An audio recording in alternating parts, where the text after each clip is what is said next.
Hello everyone, कैसे हैं आप सब लोग। So welcome again to nursing Adda 24/7। I am हेक शोकंदेव, नॉन नर्सिंग एजुकेटर। और बच्चों, आज ये वीडियो आप लोगों के लिए सिर्फ और सिर्फ उन स्टूडेंट्स के लिए रहने वाली है जो अभी तक ये सोच रहे हैं कि मैम नॉन नर्सिंग से बहुत ज़्यादा डर लगता है, तो हमें कुछ समझ ही नहीं आ रहा कि हम कहाँ से पढ़े। मैं जानती हूँ बहुत सारे स्टूडेंट्स ऐसे होंगे जो ऑलरेडी नॉन नर्सिंग की प्रिपरेशन कर रहे हैं, तो मैं ये चाहती हूँ कि आप लोग बिल्कुल इसी तरीके से अपनी प्रिपरेशन करते रहिए। और हमने बहुत बार इसके बारे में बातचीत भी की है कि किस तरीके से आपको आगे कंटिन्यू करना है और क्या क्या आपसे पूछा जाता है। तो आज मैं आपके सामने लेकर के आई हूँ उन कुछ टॉपिक्स की हम बात करेंगे। आप ऐसा मान के चल सकते हैं कि हम उन टॉप 20 टॉपिक्स की बात करेंगे जो आप पढ़ के चले जाइए और मैक्सिमम पेपर आपको उन्हीं टॉपिक्स में से देखने को मिलेगा। ठीक है। सो आप सब जानते हैं एग्जाम की डेट आ चुकी है, तो अभी काफी पैनिकिंग सिचुएशन के अंदर आप सब लोग हैं। लोगों को लग रहा होगा, बच्चों को, बहुत सारे स्टूडेंट्स को ऐसा लग रहा होगा कि मैम शायद छोड़ ही देते हैं, नहीं करेंगे। काफी सारे स्टूडेंट्स ऐसे होंगे कि यार चल एक बार ट्राई करके देखते हैं। तो मैं आप लोगों को यही चीज बोलना चाहूंगी बच्चों कि आप किसी भी टॉप रैंकर से पूछ लीजिएगा, वो आपको हमेशा यही चीज सजेस्ट करेगा कि नॉन नर्सिंग के बिना नहीं होगा। और अगर आप सिर्फ डर के मारे इस जो पूरा ये सब्जेक्ट्स हैं या जो ये पार्ट है आपका, इसको आप टच ही नहीं कर रहे हैं और ये सोच रहे हैं कि इसको तो मैं करूंगा ही नहीं या करूंगी ही नहीं, तो आप बहुत ही गलत चीज सोच रहे हैं। और आप अगर ये सोच के चलेंगे कि इसको मैं एक बार ट्राई कर लेता हूं, ये आपके लिए बहुत ही स्कोरिंग प्रूफ हो सकता है। आपको, अगर मैं रैंक की बात करूंगी, तो आपको काफी आगे लेकर के जा सकता है। ठीक है। तो आप सब लोगों को मैं यही सजेस्ट करूंगी, आप कीजिए और इसकी प्रिपरेशन कीजिए। तो अब हम स्टार्ट करेंगे उन टॉपिक्स के साथ जो आपके एग्जाम में हर बार पूछे जाते हैं, जो सबसे ज्यादा मोस्ट रिपीटेड 20 टॉपिक्स हैं, या तो आप ये मान के चलेगा ये वो टॉपिक्स हैं जहां से आपके पेपर में सबसे ज्यादा क्वेश्चन आने के चांसेस हैं। ठीक है बच्चों। तो अब हम सबसे पहले शुरू करेंगे मैथ्स के साथ। जैसे कि आप सबको पता है कि आपका जो पूरा का पूरा टोटल नॉन नर्सिंग का पार्ट होता है, पहले चलो हम इसकी ही बात कर लेते हैं। तो देखिएगा, हमारे पास जो कंप्लीट नॉन नर्सिंग का पार्ट होता है उसके अंदर 3 चीजें पूछी जाती हैं। जनरल साइंस आएगा, जीएस जिसको हम बोल रहे हैं, आपके पास अर्थमेटिक आएगा जिसको अभी मैं बताती हूँ कि किस तरीके से बांटा गया है, और एक आपके पास आता है जीके। जीके तो बेसिकली ऐसा जीके नहीं लिखा होता, यहाँ पर जनरल स्टडीज लिखा होता है। अगर हम स्टूडेंट्स बात करते हैं आपके पास जनरल साइंस की, इसमें आपको फिजिक्स, सामान्य विज्ञान है, केमिस्ट्री और बायो पढ़ के जाना होता है 10th लेवल तक का। ठीक है। इसी में से टोटल आपके 10 मार्क्स बनेंगे। अगर हम बात करते हैं ये जो अर्थमेटिक या तो फिर एनालिटिकल थिंकिंग वाला पोर्शन है, इसके अंदर 2 चीजें बनेगी। The first one is reasoning. Reasoning का एक क्वेश्चन, मतलब रीजनिंग से क्वेश्चन पूछे जाएंगे। और the second one is your quant, जिसको आप मैथ बोल के चल रहे हैं, है ना, क्वांटिटेटिव एप्टीट्यूड। अब नॉर्मली क्या होता है कि 5 क्वेश्चंस आपको रीजनिंग के और 5 क्वेश्चंस आपको क्वांट के देखने को मिलते हैं। और जिसको आप जनरल स्टडीज बोल के चल रहे हैं, इसमें क्या हो जाएगा, 5 क्वेश्चंस आपके जीके की तरफ से आएंगे। और लगभग देखो, मैं 50-50 बांट दिया, हो सकता है कि 6 जीके के आ जाएं और 4 आपके पास करंट अफेयर के आ जाएं, बट यहां पर 5 ऐसा मान के चल सकते हैं हम कि करंट अफेयर का सवाल आएगा। ठीक है। तो सबसे इंपॉर्टेंट चीज जो आप लोगों के लिए रहती है कि मैम अब इनमें से भी कुछ ऐसे टॉपिक्स हैं जो बार बार एग्जाम में रिपीट हो रहे हैं, जहां से क्वेश्चन आपको हर बार देखने को मिल रहे हैं, अब उनकी हम बात करेंगे। सो सबसे पहले हम बात करें आपके मैथ्स के टॉपिक की, जो कि आपका एनालिटिकल थिंकिंग वाला जो पोर्शन है 10 नंबर का, उसमें आता है। ठीक है।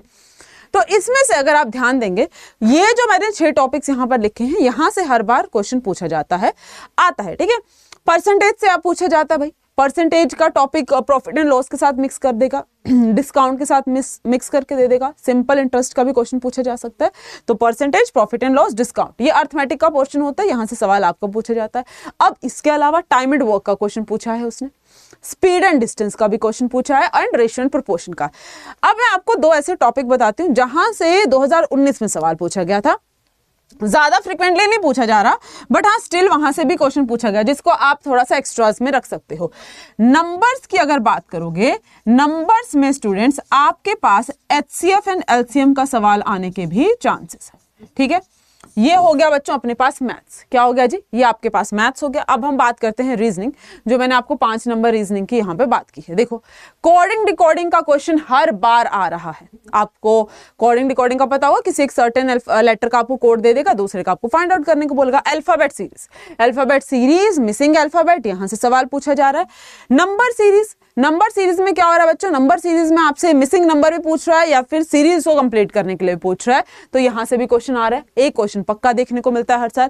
कैलेंडर का क्वेश्चन ऐसा नहीं कि हर साल आ रहा है, लेकिन कैलेंडर का क्वेश्चन अल्टरनेटिव ईयर्स में फिर भी पूछ लेता है। And same goes for blood relation. इनका आप ये मान के चलिएगा, ये आपसे अल्टरनेट ईयर्स में पूछे जा रहे हैं, but these are very important, frequently देखने को मिलता है।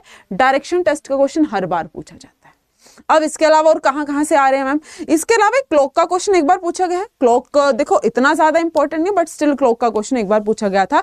और यही है जी फ्रीक्वेंसी, बस यहीं पर घूम रहा है, ज्यादा इससे बाहर रीजनिंग में निकल ही नहीं रहा। तो अगर आप रीजनिंग करना चाहते हो, शुरू करना चाहते हो, या अभी तक आपने पढ़ा नहीं है, या तो फिर आप ये बोलो कि मैम प्रायोरिटी पे किसे रखें, तो आप इनको रखिए जी प्रायोरिटी पे, आगे बढ़िएगा। अब हम बात करते हैं जनरल साइंस की। जनरल साइंस में आपके पास 3 टॉपिक्स आते हैं, फिजिक्स, केमिस्ट्री और बायोलॉजी। अगर आप बायोलॉजी की बात करोगे, देखो ज्यादा उसका जो झुकाव रह रहा है वो ह्यूमन फिजियोलॉजी की तरफ रह रहा है, ठीक है। ज्यादा आपके पास प्लांट्स वगैरह की तरफ वो नहीं जा रहा, ठीक है। अगर प्लांट्स वगैरह का क्वेश्चन पूछते तो बेसिक लेवल का ही सवाल पूछा जा रहा है। अगर आप केमिस्ट्री की बात करोगे, केमिस्ट्री में बच्चों देखो आपसे एटम वगैरह पूछ रहा है, ठीक है, या तो एक बार रिएक्शन का क्वेश्चन जिसमें आप ऑक्सीडेशन एंड रिडक्शन जैसे क्वेश्चंस होते हैं ना, तो वो भी सवाल आपसे पूछे गए हैं। रिएक्शन का क्वेश्चन पूछा है, या तो बिल्कुल ही बेसिक लेवल का कि मैटर वगैरह क्या हो गया, वैसे से सवाल पूछे जा रहे हैं, ठीक है। तो अब देखो ये जो मैटर वगैरह क्या होता है, या जो टेस्ट वगैरह होते हैं, रिएक्शन के जो टेस्ट होते हैं, कौन सी गैस निकल रही है वगैरह वाले जो टेस्ट होते हैं, वो पूछ लेता है।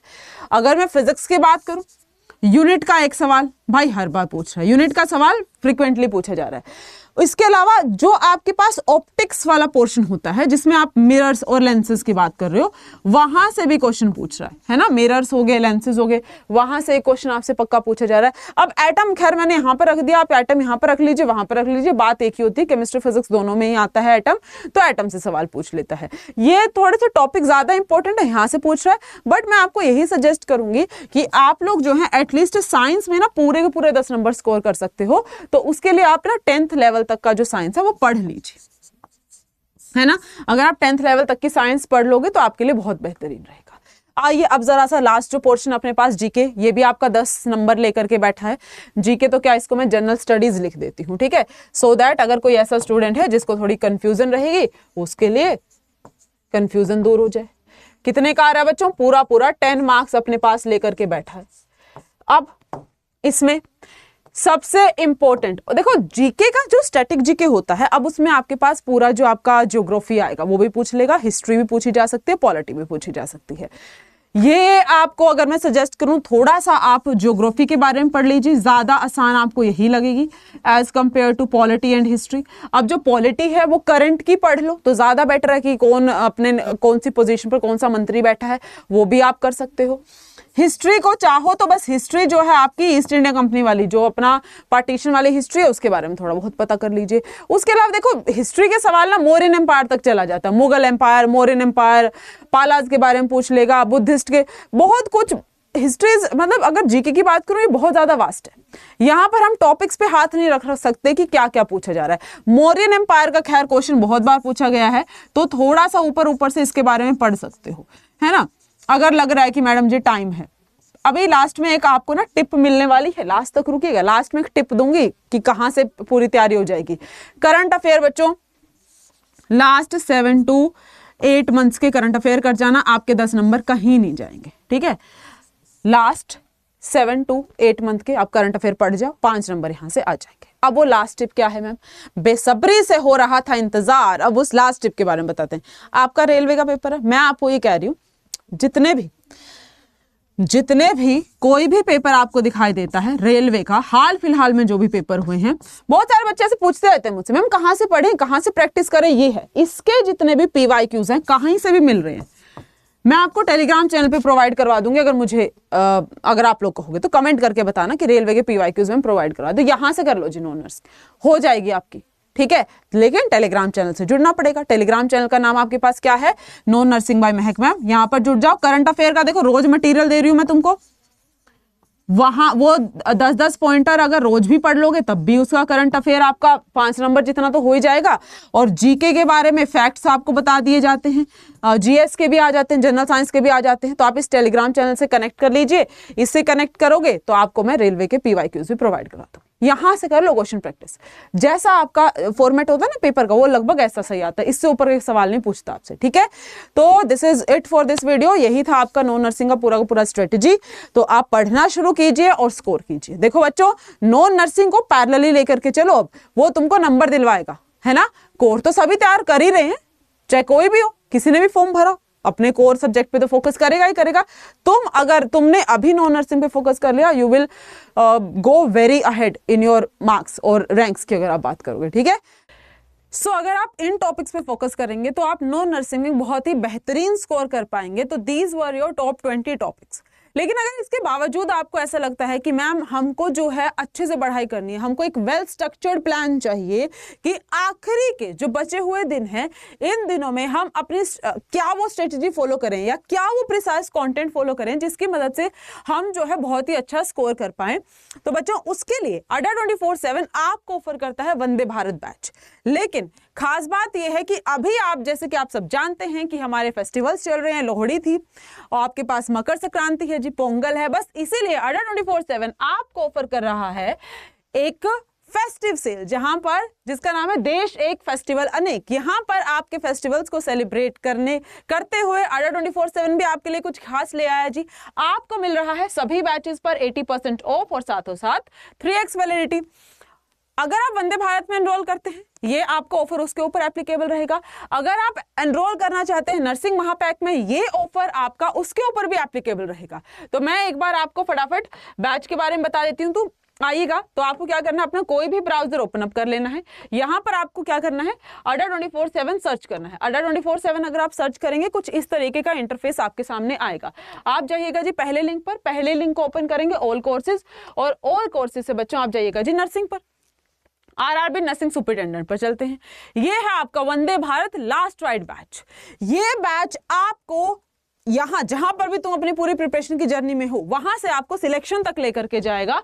तो हम फटाफट इस पर क्लिक करते हैं, तो देख लेते हैं how to join in the batch.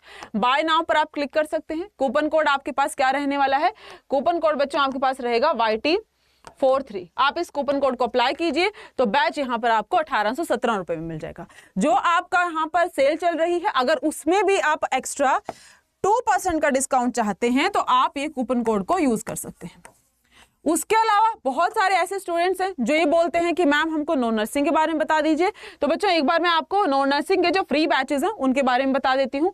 तो अगेन हम ऑल कोर्सेज पर चलते हैं। आप नर्सिंग पर चलेगा, यहाँ से नर्सिंग सुपरिटेंडेंट, और यहाँ पर आपके पास व्यू ऑल पर जाना है। व्यू ऑल पर जैसे आप क्लिक करोगे, ये जो आपका मैथ्स का बैच है और वो जो आपका एकलव्य बैच है which is for general science, और नीचे अगर थोड़ा सा आप अगर स्क्रॉल करोगे, ये रहा जी आपका रीजनिंग का बैच। ये जो सारे बैचेस हैं, इनमें जो कोड है वो आपको ऑटो अप्लाइड रहेगा। This is a free code, आप इनको बाय कर सकते हैं। यहां से आपकी नॉन नर्सिंग की जो प्रिपरेशन है वो बहुत ही बेहतरीन तरीके से हो जाएगी, ठीक है। इसके अलावा अगर आप में से कोई ऐसा बच्चा, जो आज भी मुझसे काफी सारे बच्चे पूछ रहे थे कि मैम नॉर्सेट के लिए है क्या, RML के लिए है क्या, तो अगर आप मल्टीपल चीजों की प्रिपरेशन कर रहे हैं तो आपके लिए बच्चों सबसे बेहतरीन चीज रहने वाली है नर्सिंग महापैक। आप क्या कीजिएगा, 1 सेकेंड, आप फटाफट नर्सिंग महापैक के अंदर एनरोल कर लीजिए। गिव मी अ सेकंड, मैं आपको फिर से शो करती हूँ। हाँ जी, ऑल कोर्सेज पर चलते हैं, नर्सिंग पर चलते हैं। This is your nursing महापैक।